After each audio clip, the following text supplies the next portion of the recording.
What's up, everybody? Welcome to my new show, Reshoot, a show where we find out if the movies we love us back, or if they take our intelligence for granted. This week, we're going to be taking on something a little different because we're going to touch on a movie that isn't all that well loved, but if you've been watching our channel at all here on YouTube, you've seen me doing a playthrough recently of Assassin's Creed Origins. I just finished that. And to go along with that, I thought maybe I'd talk a little bit about the 2016 masterpiece, Assassin's Creed, the movie. I'm Cameron West, and this is Reshoot. According to IMDb, the synopsis for the Assassin's Creed movie is this. Callum Lynch explores the memories of his ancestors Aguilar de Nera and gains the skills of a master assassin before taking on the secretive Templar Society.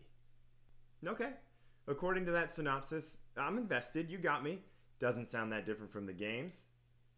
But upon watching the movie, what the hell just happened? Now you might be saying to yourself, Cameron, come on, Assassin's Creed wasn't that bad of a movie.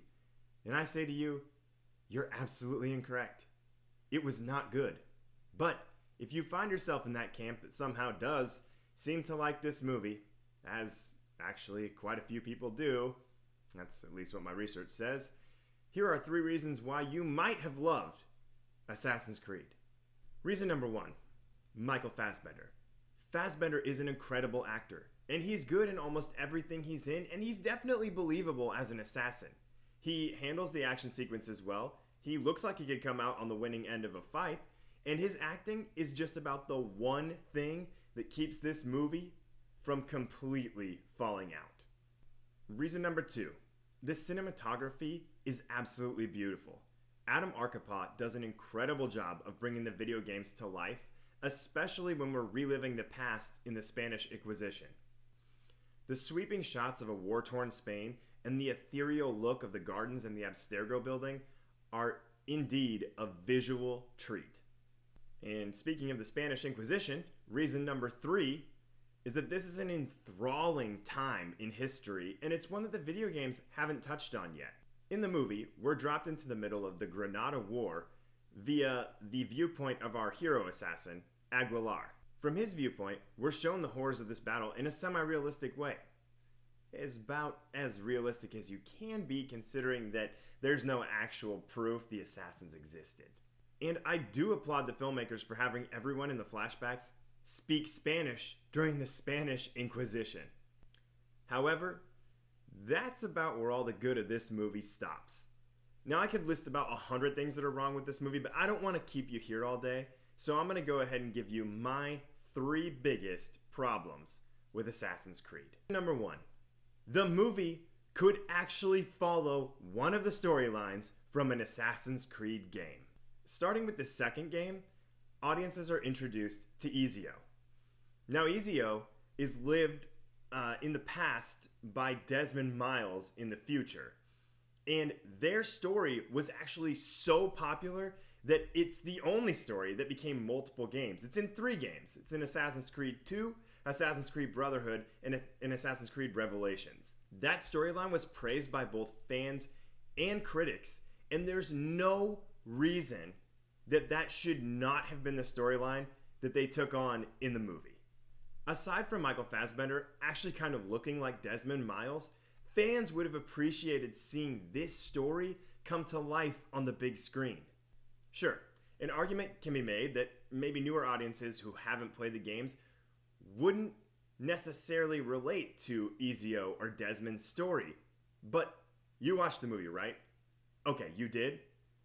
Well, their story is not any less relatable than Cal and Aguilar's story. And actually, Ezio and Desmond's story is a lot more succinct.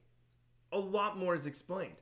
The movie bounces all over the place, and I don't know. It's so hard to follow. Number 2, what in the absolute hell is going on with the animus in the movie?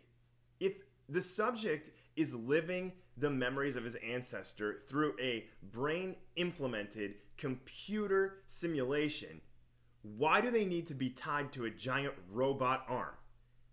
If it's all happening in your brain, Why do you need to be flipping through the air in real life? I mean, I don't need to be suspended by a giant mechanical arm while I'm flying in my dreams.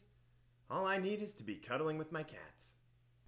And I get that the director wanted to have something more visually interesting than someone lying in a bed in the present, but then why not just focus on the past? In the games, you play 95% of the games in the past, and then you have about 5% of the games taking place in the present, sort of tying it all together, explaining why you're playing in the past in the first place.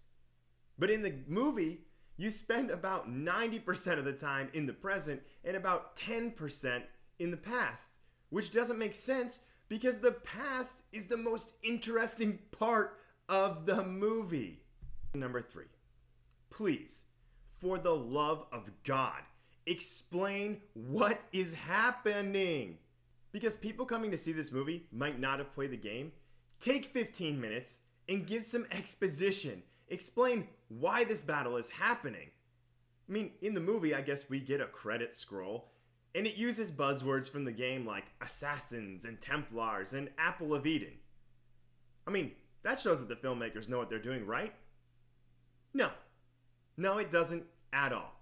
Because what is the Apple of Eden? Why is it important? Who are the Templars? And why should we think that they're bad? Who are the assassins? And why should we believe that they are good? And if the apple can control free will, as the movie says, then are we dealing with magic?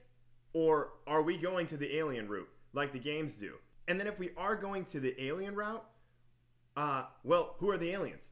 Where's the first civilization? Are we going to deal with Juno and the Isus? Or are you confused? Good. You should be. Because there are so many questions. Unfortunately, this is another case of an amazing video game being turned into one of the most lackluster blockbusters I've ever seen. Remember, you can have a different opinion than mine, but if you do, you're wrong. I'm Cameron West, and that was The Reshoot.